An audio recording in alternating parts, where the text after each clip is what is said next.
So we're going to fold the Emil.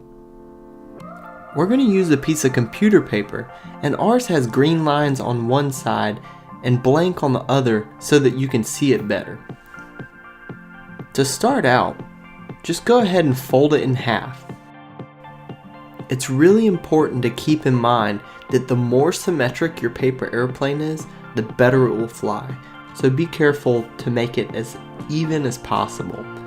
And then crease along the line with your fingernail to make this edge extra sharp.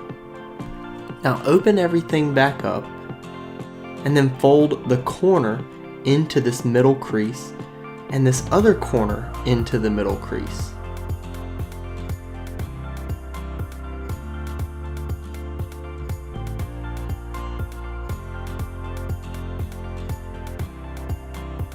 Fold this edge in to the middle crease and then fold the other edge in to match it.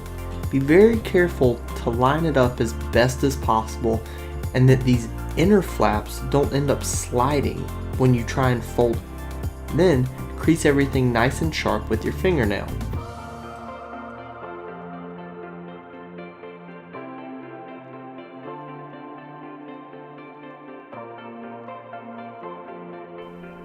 Now we're going to fold the nose up to this center point right here where these two lines meet. Then fold everything in half. Now we're going to fold what we call a winglet. It's just a mini wing on the very end of the wing that gives the plane a little bit of stability. So with about a ½ inch or so, fold this winglet over and then flip the plane over and fold another winglet on the other wing.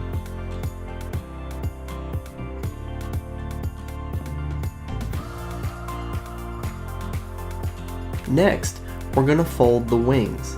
The wing fold needs to be parallel with the bottom of the plane, and it should run about a ½ inch up from the bottom of the plane.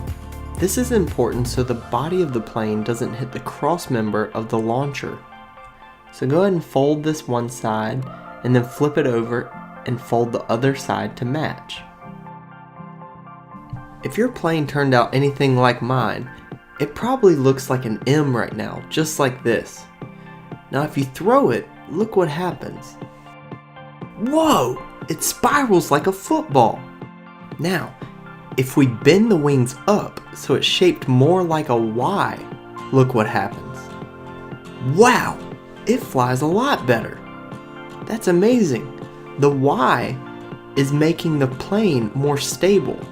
When it was like an M, it was very unstable and then it would spin. Now if your paper plane is turning left, that means that the right wing is going faster than the left wing. So what you need to do is either make sure that your plane is symmetrical, or you'll need to add what they call a little bit of rudder. So if your plane is turning left, you're going to need to give your plane a little bit of what they call right rudder. Now to do this, you're going to bend the back of the body of the plane to the right just a little bit. It doesn't take much to change the way that this paper airplane flies.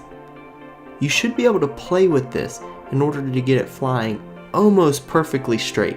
If your plane is doing a nosedive, you'll want to give it what they call up elevator. So if you bend the back of the plane's wings up just a little bit, you'll see that the plane will want to climb as opposed to nosedive. The same is true if it's climbing too much, you can bend them down and give it a little bit of down elevator. Try playing with these adjustments to see just how perfect you can get your plane flying. Then, let's take our paper airplane launcher and take it outside to some really high place and see how far we can get our planes to launch. We had a lot of fun with this project and we hope that you did too. When you finish, ask your parents to share a picture of you with your launcher on our social media page and let us know just how long you got it to launch. We can't wait to see who is able to make theirs launch the furthest. Have fun and happy inventing.